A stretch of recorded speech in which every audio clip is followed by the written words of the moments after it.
The Project Gutenberg ebook of A Primal Woman. This ebook is for the use of anyone anywhere in the United States and most other parts of the world at no cost and with almost no restrictions whatsoever.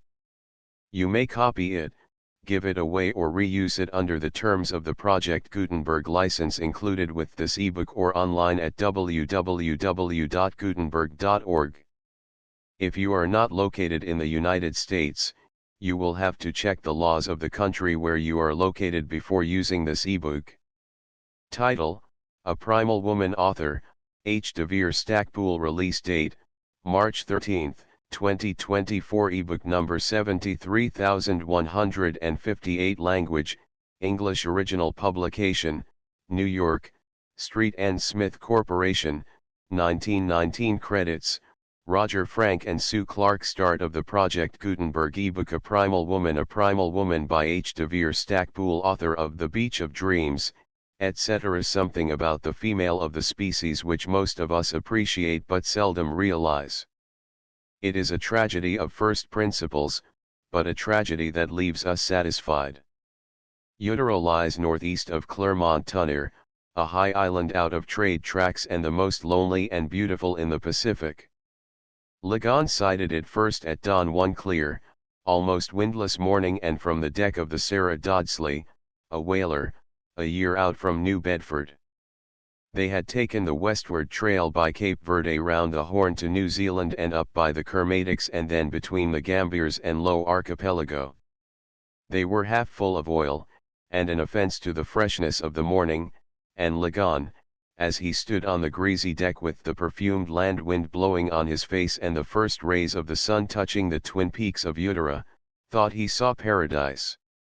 He was a gentleman, and whatever crime or foolishness had pursued him to New Bedford and chased him aboard the Sarah Dodsley had been paid for during the last year. The smoke of the try-works, the hazing of the Yankee captain, no honest old whaling captain, but a slim, dried, sandy-haired East Coaster, the clank of the cutting tackles, the very voices of his companions, had embittered his soul. The Sarah Dodsley had run out of wood, that was why Captain Sellers had brought her up to Utera, but he had no intention of entering the lagoon. He hove to outside the reef and ordered 3 boats away, under the direction of the first mate. Ligon was in the mate's boat.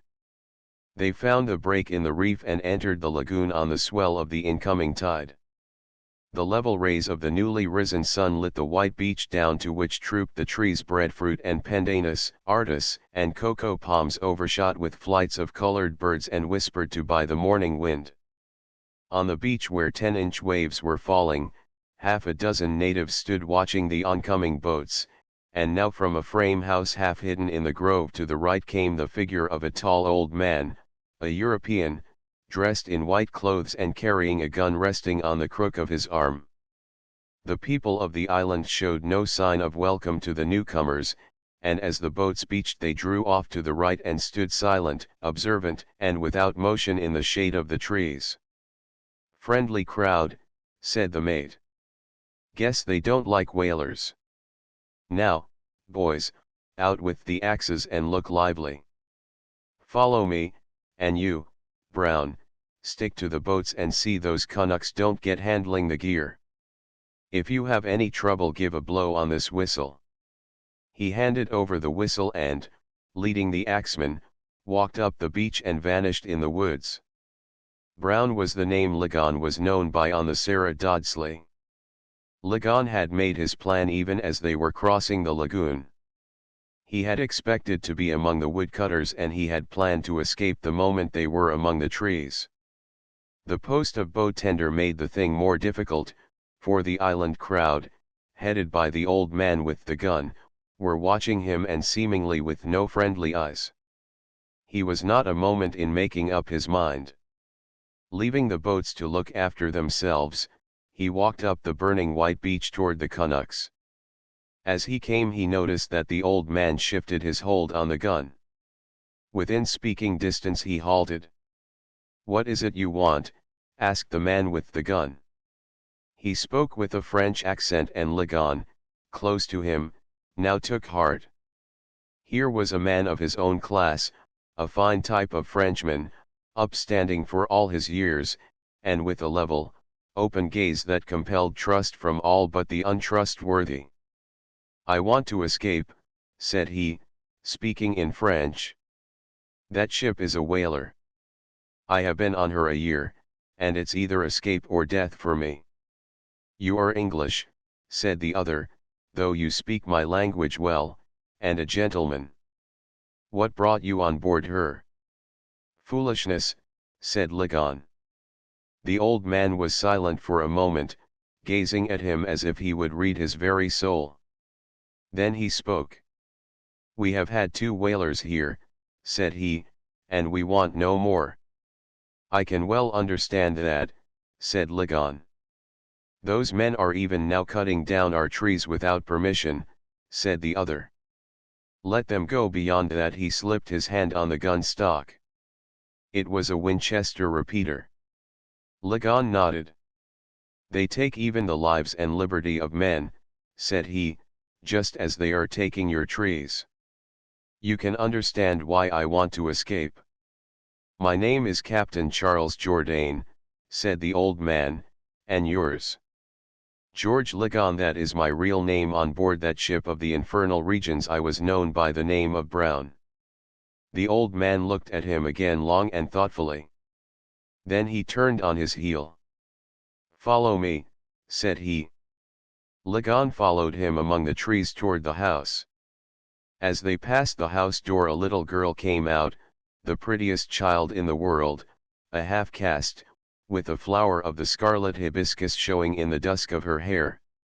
"My little daughter," said Captain Jourdain. Then to the child, "Kinea, the bad white men are still here. Listen, they are cutting our trees. Here is one we must hide from them. Should they come here you will say nothing of him." "Nothing, father," said Kinea, gazing at the stranger with wide-pupilled eyes. The captain led the way round to the storehouses. He was the sole trader on this island, working the business with his own schooner and through an agent in San Francisco. He passed the godowns where copra was stored and led the way to a building behind them where he kept trade goods. "You will be safe here," said the captain, unlocking the door, "and Kinea will bring you some food. You could, of course, hide in the woods, but it is safer here with the key in my pocket." Ligon went in and the captain turned the key on him. Just at that moment the Yankee mate, coming out on the beach from among the trees, found Ligon gone. He was about to raise a hue and cry and call off the wood parties for a search, then he got command of himself. To search these woods would take a week, and if Ligon's escape were known it might set an example to the others and half a dozen men might be lost. So instead of making a fuss, he told the others that Brown had been sent off to try and get fruit. They did not know the truth of the matter till the wood was aboard and the Sarah Dodsley's stern was turned to Uttara, dark against a blazing sunset. Never did a man fall on his feet more surely than Ligon. Captain Jourdain had lost his wife only the year before and he was in need of a friend. He had married a native woman 14 years ago and being a straight, simple-minded man with an idea, somehow, that Canucks have souls just the same as Christians, and that love once found is the only thing worth finding, and the only thing worth guarding, he had stuck to her faithfully as she to him. Now when a white man marries an island woman he marries a woman with a past, a being with an ancestry as remote from his as Sirius from Rigel. Nalia, the wife of Captain Jourdain, and the mother of Kinea, a tender-eyed, gentle, soft-voiced woman, had exhibited this fact once in a flash. A ruffian named Havermouth, who had been fired off a ship and had become at once the beachcomber and terror of the island, had gone for Jourdain with intent to kill. He had got the captain down and was trying to gouge when a tiger cat intervened. It was Nalia, and she was armed with Havermouth's knife that had been dropped in the struggle, and the feel of the knife dividing his lumbar muscles and abdominal aorta was the last thing Havermouth knew. Jourdain often thought of that and of how a European woman would have acted in the same situation, screamed, most likely, and run for help that would have been too late in coming. He had loved Naila before, but after that he worshipped her, and when she died his worship was transferred in part to Kinea. Kinea took after her mother, the same hair, the same eyes, the same soft voice, the same mysterious charm, heightened, in some curious way, by the touch of European in her. She had the direct gaze of her father, and she spoke French without any clipping of the words, and like her father she seemed to take to the newcomer from the first, so that in a few months they were like one family, Legon helping in the work of superintending the copra getting and sharing Jourdain's house. "It is good you have come," said the old man one evening, as they sat on the veranda watching a canoe putting out for fishing, "but the hard work will not begin till my ship comes in. Then we will all be busy. I do not know how you will like it, but you shall be paid." "Oh, I'm not afraid of work," said Legon, "and I'm not thinking of payment. It seems to me that I have a big debt to wipe off before I talk of payment." "We will see," said Captain Jourdain. In the long run payment was not talked of. The captain gave Legon a fourth share in the business and Legon earned it. There was plenty to do. The Haliotis was the name of Jourdain's schooner, and every time she called there was endless work writing letters to the San Francisco agent, taking tally of trade goods, going over accounts as to payments of crew, and so forth, to say nothing of the business of getting the copra on board. At the end of a year Jourdain had proved Legon and found him trustworthy, and he raised his position to an equal partnership with an equal share in the business. "I have no relations," said Jourdain, "no one but Kinea and you. Captain Morris of my schooner is a good man, but he is almost a stranger to me, though I have known him some years. Some men are like that, one never gets to know them beyond a certain point. You have become to me almost as a relation. When I am dead, if we go on as we are going, perhaps you will have the whole business." "I hope that will never be," said Legon, and he meant it. One day at the end of the second year the old man took Legon by the arm and walked him off into the woods till they reached a charming spot, where a seat had been placed under a breadfruit tree, and with a view of a little leaping cascade and a glen wonderful with ferns. "I want to speak to you about Kinea," said the captain. Legon's color rose. "You have made her love you." "I love her," said Legon. "That goes without saying," replied the other. "What is on my mind is this: are you worthy of her? She is all to me, more than life, and I shall die soon. I have known you 2 years and I would trust you with my last sou. Can I trust you with Kinea? It is a father that is speaking, and I ask myself, are you worthy of her?" "No," said Legon, "I am not. But she is worthy of the love I have for her. For her I would let myself be cut in pieces." Jourdain nodded as though to say, "I hear and I believe." Then Legon went on. "I want to tell you everything. You asked me the first day I met you what brought me on board that whaler, and I answered, foolishness. I did not lie, but my foolishness led me further than most men go. I killed a man in a fight in a gambling den of New York. He was a German Jew. The quarrel was about money, and I was excited with drink and he struck me, then I struck him. I am a powerful man, and the blow took him on the point of the chin and broke his neck. I can see him still as a man held him up on one knee. He was quite dead. Then before they could seize me I jumped from a window. It was a hot night and the window was open and the room on the ground floor. I reached a yard and then a street. It was on the east side. I had luck and got clear away on board a ship bound for New Orleans. I kept to the sea for a year and then found myself in New Bedford, where I joined that whaler. I tell you this because I love Kinea. It is the only thing the world has against me. Jourdain was silent for a moment. Then he spoke, "You did not mean to kill." "I did not, but if they had caught me I might have paid the penalty, for that crowd would have sworn anything." "Are you a gambler?" "No, I have gambled, but I am not a gambler." "And you do not drink?" "No, I hate drink." Again the old man was silent, his eyes resting on the little cascade and his thoughts far away. "That was 4 years ago," said he at last. "Yes. And in New York? They will not be looking for you now, and if they were they would not find you. The Pacific is wide, the islands are many." "Ah, well, many a man has done worse, but I am glad you told me. I believe in you and I trust you. You shall marry Kynea." For the last year the thing has been growing in my mind. I have said to myself, your end is approaching, and here is a man who will take care of Kynea if he only learns to love her and if he proves worthy of her. That is what I have said.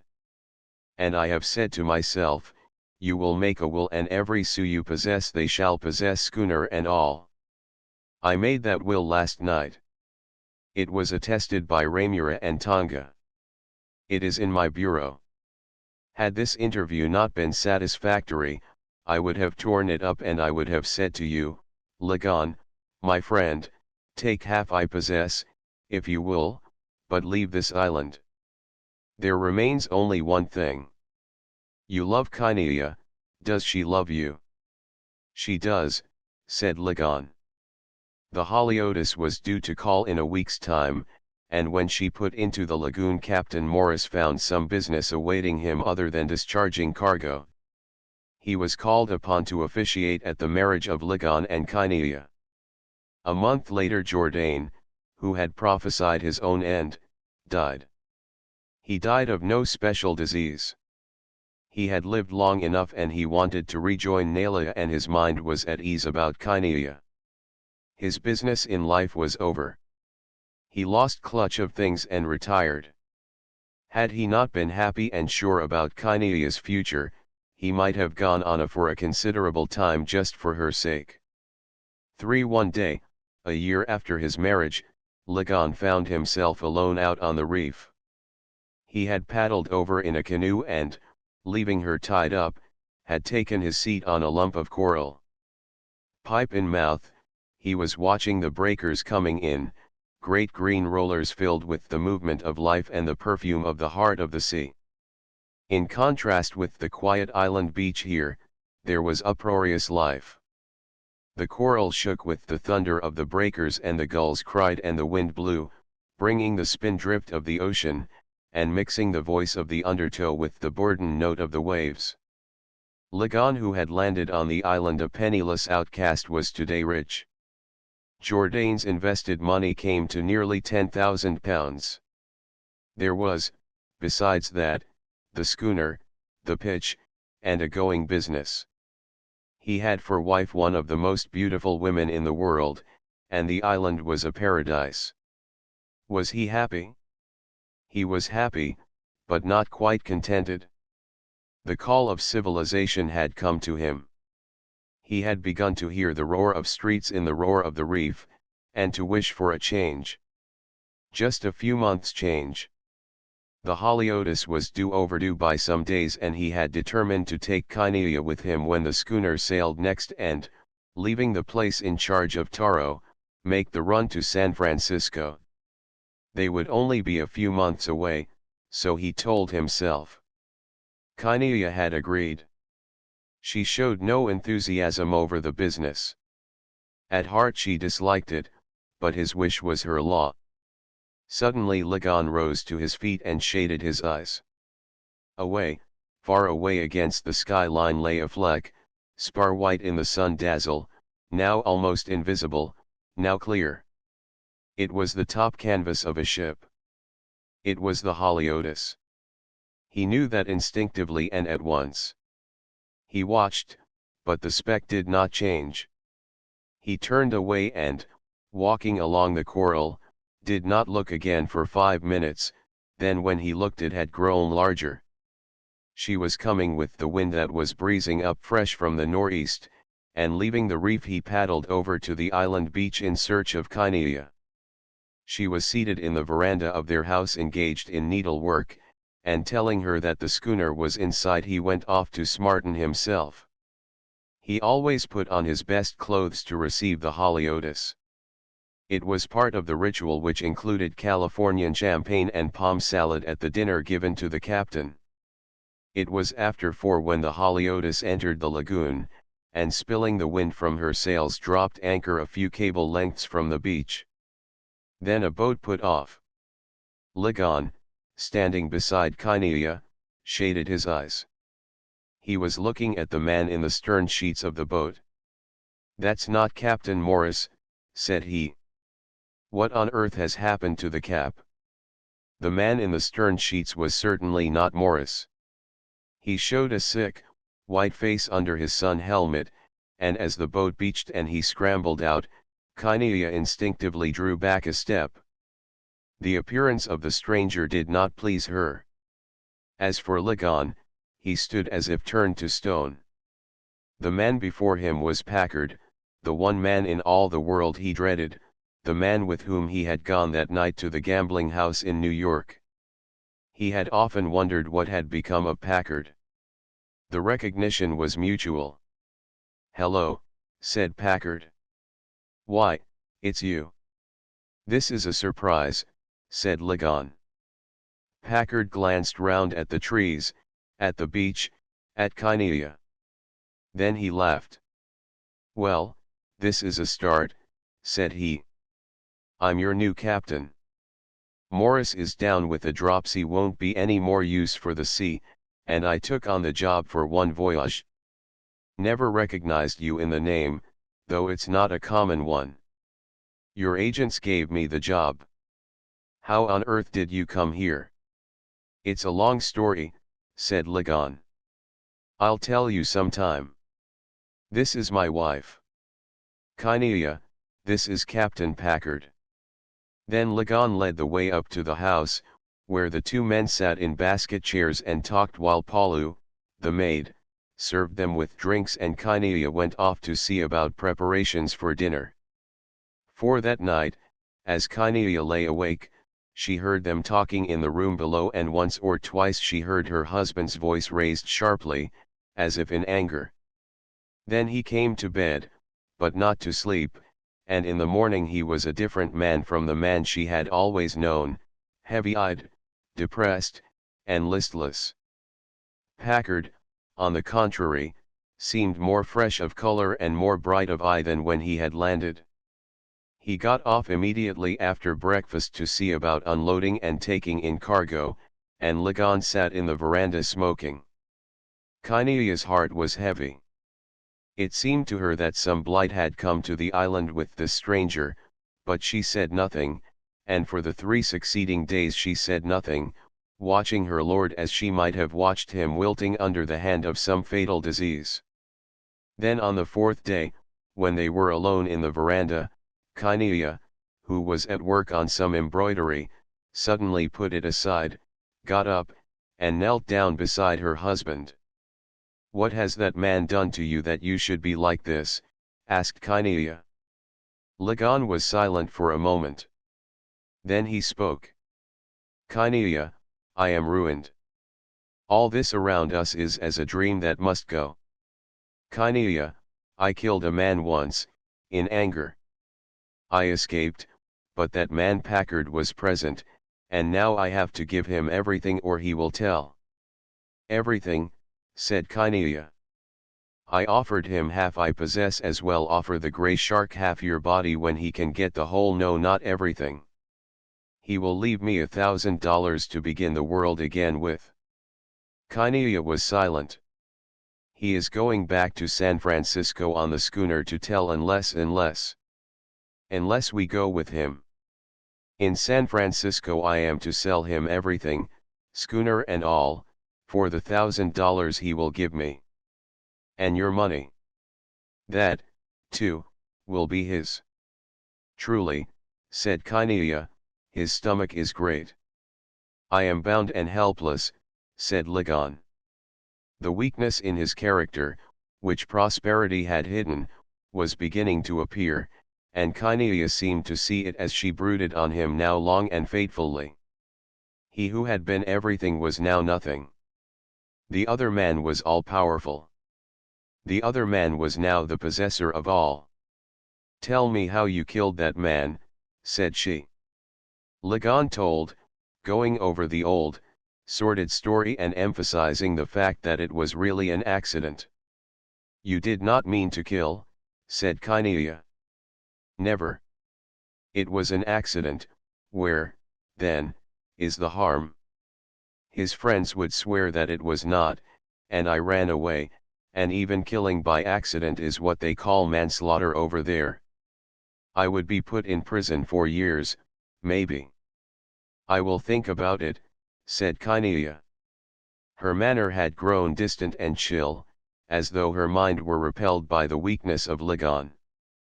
Next morning, Packard, the dominant man, thought he noticed a change in the manner of Kynea. Ligon's wife up to this had held aloof from him, her manner seemed more friendly and inviting this morning. Then he felt sure. He knew himself to be the better man, and Kynea had recognized the fact. He almost forgot Ligon and all his plans about him in this new interest that had suddenly come into his life.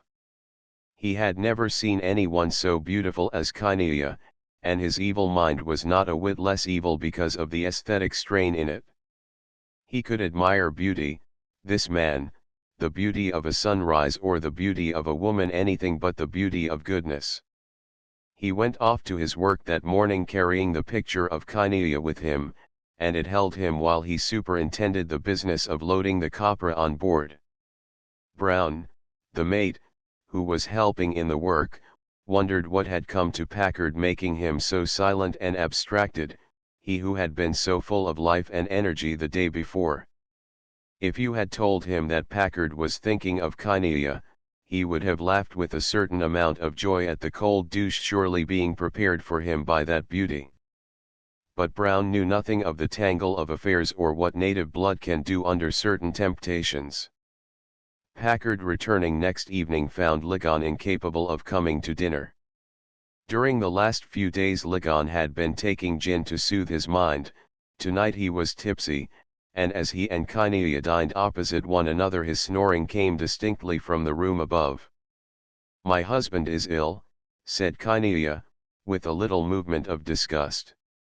They talked in low tones during the meal, and when dinner was over, Packard, lighting a cigar in the veranda, saw Kynea in the lamplit room going to a box that stood on a little table by the lampstand. She took something from it and placed whatever it was in her pocket. Then she came out in the veranda. There was in her face something reckless, crafty, and subtle, as though the evil spirit of the jinn that had poisoned Ligon were poisoning her, too. What was that you put in your pocket? Asked Packard, for want of something better to say. A present for you, said Kynea tenderly and with a little laugh. He took her hand and she let him hold it. Ligon, whose snoring had ceased for a moment, could be heard turning on his creaking bed, then the snores recommenced. A little shudder of disgust ran through Kynea. Come, she whispered, let us get away from that. She led the way from the veranda amid the trees. A full moon was shining and the woods were full of light, a light green as the light of a sea cave. He had released her hand, and now he turned to take it again, but she evaded him. I have come here to speak with you alone, not to hold your hand, said Kynea. Follow me, for what I have to say must be said far away from men and in the place where my mother's people once worshipped their gods. You, who say that you love me, must obey me in this. Lead on, said Packard. He followed as she went before him like a wraith through the green gloom. Now a shaft of moonlight struck her and now in a denser shadow she was almost invisible. Then came a break in the trees and Packard saw before him an amphitheater where, in the moonlight, great blocks of stone lay tumbled, and where the step-like tiers of seats were burst apart by tree roots. Here Kinea stopped and turned, where the ferns grew high amid the boulders. This was the spot toward which she had been luring Packard for the last 2 days. "Once," said she to Packard in a low voice, "you saw my husband kill a man." Packard started. Then he laughed. "So he has told you," said he. "Is it true?" "As sure as he's lying there drunk in the house, now, it is true." Kinea pondered for a moment. "What brought you here across the sea to this island to tell me that?" said she mournfully. "Luck," said Packard. "No," said Kinea with a sudden laugh. "Death." And she plunged the knife in his throat, the knife that had saved her father, in the hand of Nalia. He did not die immediately, and she waited to make sure, absolutely sure, and as she waited she wept for the man she loved lying there in the house in the grasp of Jinn. Then when all was over she came back, running like a mother to her child. Lagan was sleeping peacefully now, with his face buried on his arm. She kissed his hair, left the room, and leaving the house sought the house of Taro. "Taro," said Kinea, "the strange captain sat up at our house drinking gin. He wished to go on board his ship. I went to the beach with him and he said he would swim. He was drunk. I tried to stop him, but it was no use. He had not gone more than a few canoe lengths from the shore when a shark took him. He cried once and went down." "Wah," said Taro, rubbing his eyes. "When the belly of a shark has taken a man there is no use in searching for him late at night. He was a stranger, anyway." It was a temperance story that explained a lot of things, among others the prohibition of alcohol on that island by order of Kinea. Lagan, returned to freedom and sobriety and happiness, never knew. Kinea, happy again like a joyous child, never told, and the ferns where the old gods of Utero once held their revels are safe to keep their secret forever. Transcriber's note: this story appeared in the July 20, 1919 issue of the Popular magazine.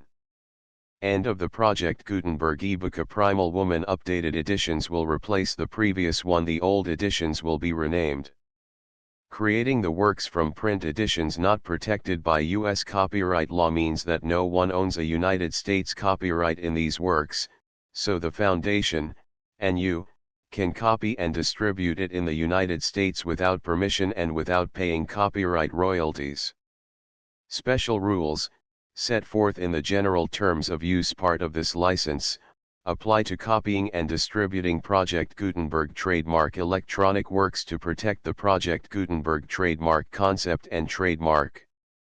Project Gutenberg is a registered trademark, and may not be used if you charge for an ebook, except by following the terms of the trademark license, including paying royalties for use of the Project Gutenberg trademark.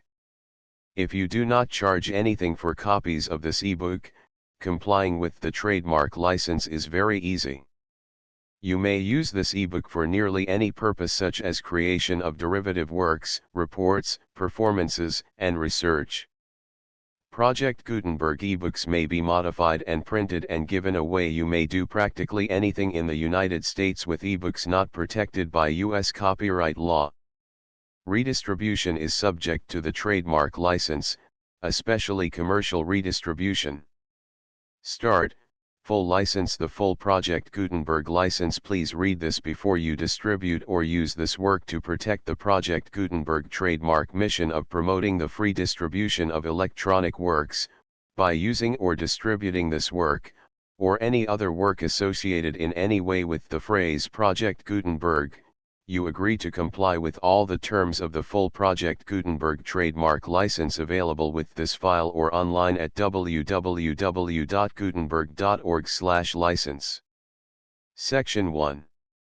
General Terms of Use and Redistributing Project Gutenberg Trademark Electronic Works 1.a. By reading or using any part of this Project Gutenberg trademark electronic work, you indicate that you have read, understand, agree to and accept all the terms of this license and intellectual property, trademark/copyright, agreement.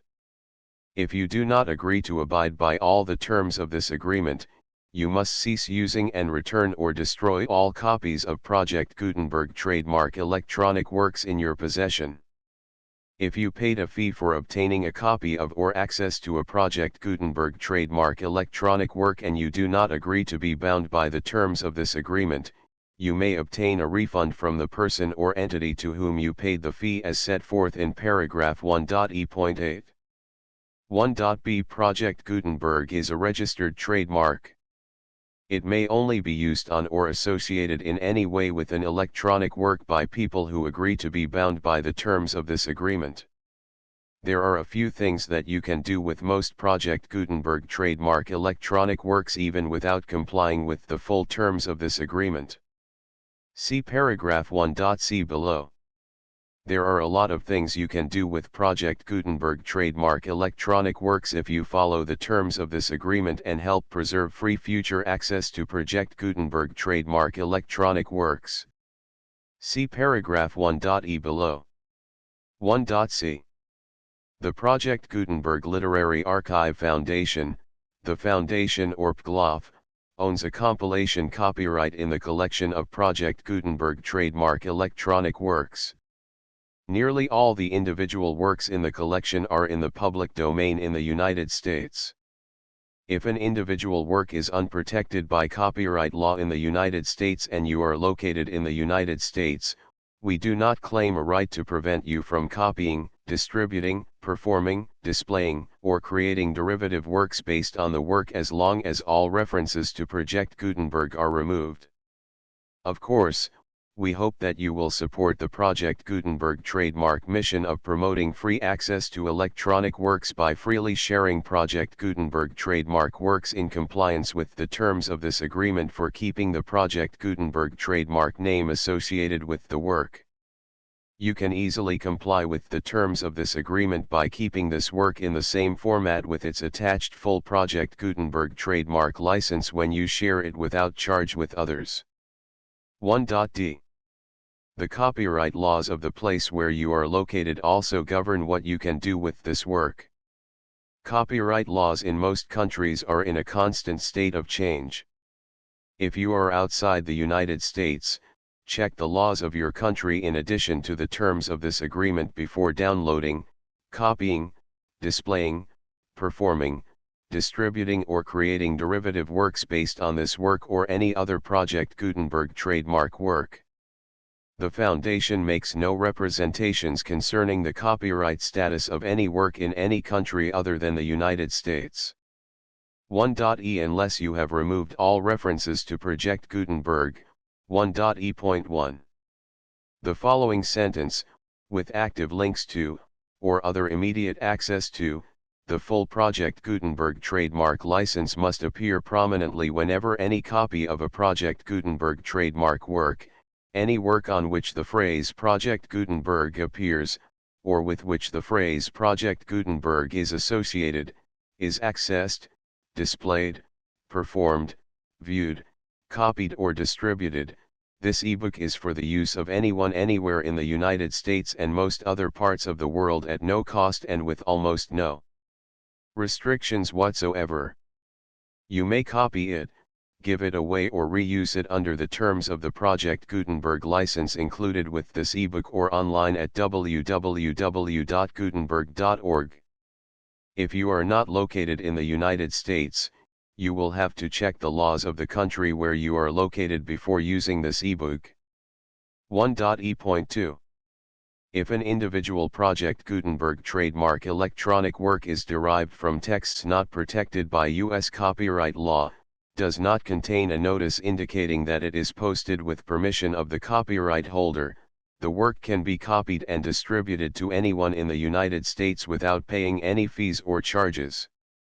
If you are redistributing or providing access to a work with the phrase Project Gutenberg associated with or appearing on the work, you must comply either with the requirements of paragraphs 1.e.1 through 1.e.7 or obtain permission for the use of the work and the Project Gutenberg trademark as set forth in paragraphs 1.e.8 or 1.e.9. 1.e.3.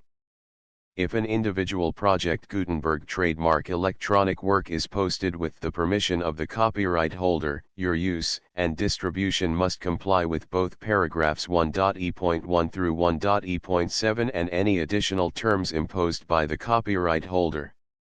Additional terms will be linked to the Project Gutenberg trademark license for all works posted with the permission of the copyright holder found at the beginning of this work. 1.e.4. Do not unlink or detach or remove the full Project Gutenberg trademark license terms from this work, or any files containing a part of this work or any other work associated with Project Gutenberg trademark. 1.e.5.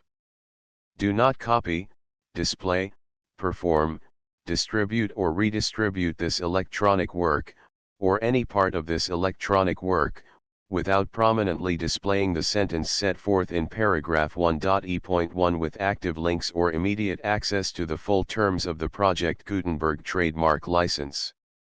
1.e.6. You may convert to and distribute this work in any binary, compressed, marked up, non-proprietary or proprietary form, including any word processing or hypertext form. However, if you provide access to or distribute copies of a Project Gutenberg trademark work in a format other than plain vanilla ASCII or other format used in the official version posted on the official Project Gutenberg trademark website, www.gutenberg.org, you must, at no additional cost, fee, or expense to the user, provide a copy, a means of exporting a copy, or a means of obtaining a copy upon request, of the work in its original plain vanilla ASCII or other form. Any alternate format must include the full Project Gutenberg trademark license as specified in paragraph 1.e.1.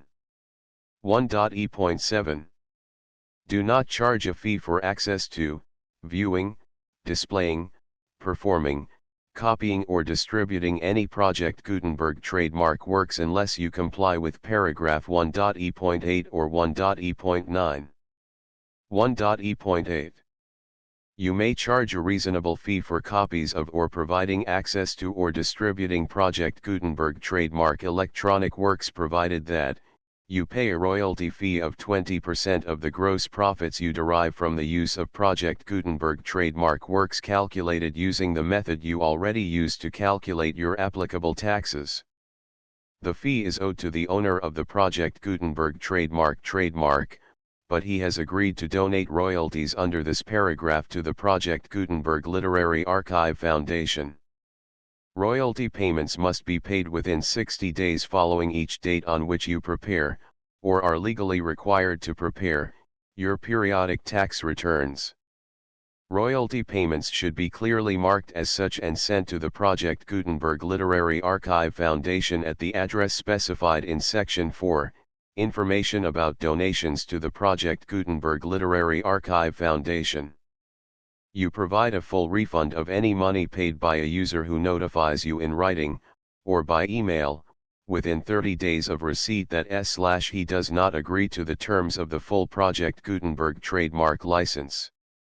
You must require such a user to return or destroy all copies of the works possessed in a physical medium and discontinue all use of and all access to other copies of Project Gutenberg trademark works. You provide, in accordance with paragraph 1.f.3, a full refund of any money paid for a work or a replacement copy, if a defect in the electronic work is discovered and reported to you within 90 days of receipt of the work. You comply with all other terms of this agreement for free distribution of Project Gutenberg trademark works. 1.e.9.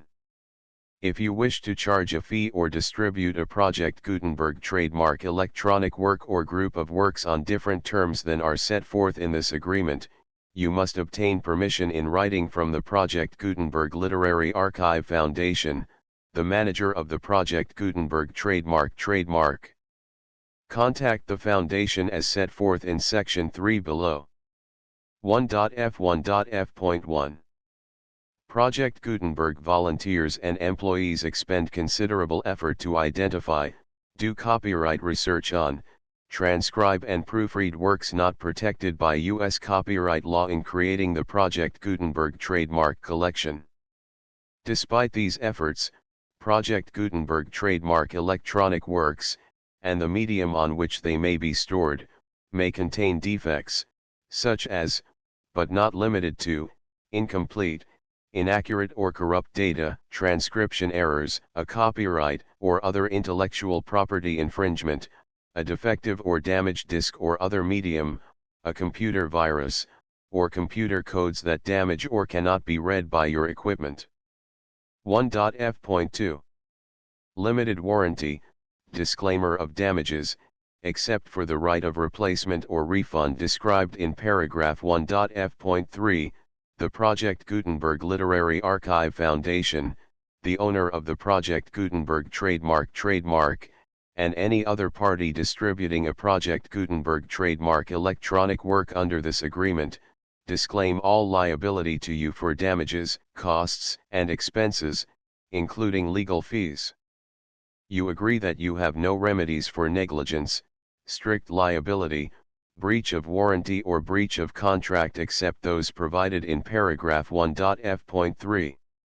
You agree that the Foundation, the trademark owner, and any distributor under this agreement will not be liable to you for actual, direct, indirect, consequential, punitive, or incidental damages even if you give notice of the possibility of such damage. 1.f.3 Limited right of replacement or refund.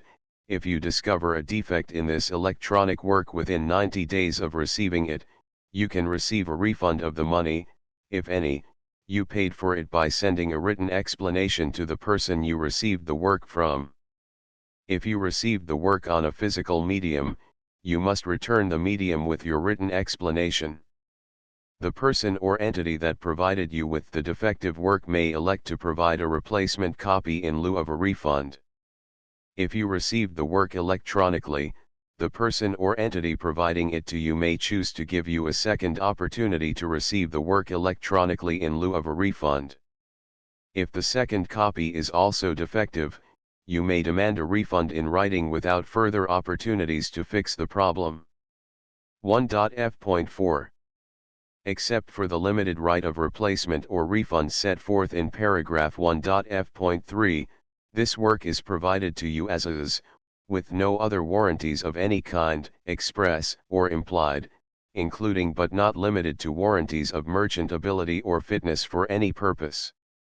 1.f.5 Some states do not allow disclaimers of certain implied warranties or the exclusion or limitation of certain types of damages. If any disclaimer or limitation set forth in this agreement violates the law of the state applicable to this agreement, the agreement shall be interpreted to make the maximum disclaimer or limitation permitted by the applicable state law. The invalidity or unenforceability of any provision of this agreement shall not void the remaining provisions. 1.f.6 Indemnity. You agree to indemnify and hold the Foundation, the trademark owner, any agent or employee of the Foundation, anyone providing copies of Project Gutenberg trademark electronic works in accordance with this agreement, and any volunteers associated with the production, promotion, and distribution of Project Gutenberg trademark electronic works, harmless from all liability, costs, and expenses, including legal fees, that arise directly or indirectly from any of the following which you do or cause to occur. A. Distribution of this or any Project Gutenberg trademark work. B. Alteration, modification, or additions or deletions to any Project Gutenberg trademark work, and C. Any defect you cause. Section 2. Information about the mission of Project Gutenberg trademark. Project Gutenberg trademark is synonymous with the free distribution of electronic works in formats readable by the widest variety of computers including obsolete, old, middle-aged, and new computers. It exists because of the efforts of hundreds of volunteers and donations from people in all walks of life. Volunteers and financial support to provide volunteers with the assistance they need are critical to reaching Project Gutenberg trademark's goals and ensuring that the Project Gutenberg trademark collection will remain freely available for generations to come. In 2001, the Project Gutenberg Literary Archive Foundation was created to provide a secure and permanent future for Project Gutenberg trademark and future generations. To learn more about the Project Gutenberg Literary Archive Foundation and how your efforts and donations can help, see sections 3 and 4 and the Foundation information page at www.gutenberg.org. Section 3. Information about the Project Gutenberg Literary Archive Foundation. The Project Gutenberg Literary Archive Foundation is a non-profit 501(c)(3) educational corporation organized under the laws of the state of Mississippi and granted tax-exempt status by the Internal Revenue Service. The Foundation's IN or Federal Tax Identification Number is 64-6221541. Contributions to the Project Gutenberg Literary Archive Foundation are tax-deductible to the full extent permitted by U.S. federal laws and your state's laws. The Foundation's business office is located at 809 North 1500 West, Salt Lake City, Utah 841-16808-596-1887. Email contact links and up-to-date contact information can be found at the Foundation's website and official page at www.gutenberg.org/contact section 4. Information about donations to the Project Gutenberg Literary Archive Foundation. Project Gutenberg trademark depends upon and cannot survive without widespread public support and donations to carry out its mission of increasing the number of public domain and licensed works that can be freely distributed in machine-readable form accessible by the widest array of equipment including outdated equipment. Many small donations, $1 to $5,000, are particularly important to maintaining tax-exempt status with the IRS. The Foundation is committed to complying with the laws regulating charities and charitable donations in all 50 states of the United States.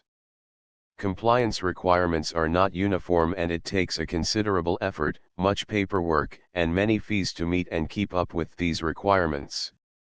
We do not solicit donations in locations where we have not received written confirmation of compliance. To send donations or determine the status of compliance for any particular state, visit www.gutenberg.org/donate. While we cannot and do not solicit contributions from states where we have not met the solicitation requirements, we know of no prohibition against accepting unsolicited donations from donors in such states who approach us with offers to donate. International donations are gratefully accepted, but we cannot make any statements concerning tax treatment of donations received from outside the United States. U.S. laws alone swamp our small staff. Please check the Project Gutenberg web pages for current donation methods and addresses. Donations are accepted in a number of other ways including checks, online payments, and credit card donations. To donate, please visit www.gutenberg.org/donate. Section 5. General information about Project Gutenberg trademark electronic works. Professor Michael S. Hart was the originator of the Project Gutenberg trademark concept of a library of electronic works that could be freely shared with anyone. For 40 years, he produced and distributed Project Gutenberg trademark ebooks with only a loose network of volunteer support. Project Gutenberg trademark ebooks are often created from several printed editions, all of which are confirmed as not protected by copyright in the U.S. unless a copyright notice is included. Thus, we do not necessarily keep ebooks in compliance with any particular paper edition. Most people start at our website, which has the main PG search facility, www.gutenberg.org. This website includes information about Project Gutenberg trademark, including how to make donations to the Project Gutenberg Literary Archive Foundation, how to help produce our new ebooks, and how to subscribe to our email newsletter to hear about new ebooks. A Primal Woman, the full Project Gutenberg license.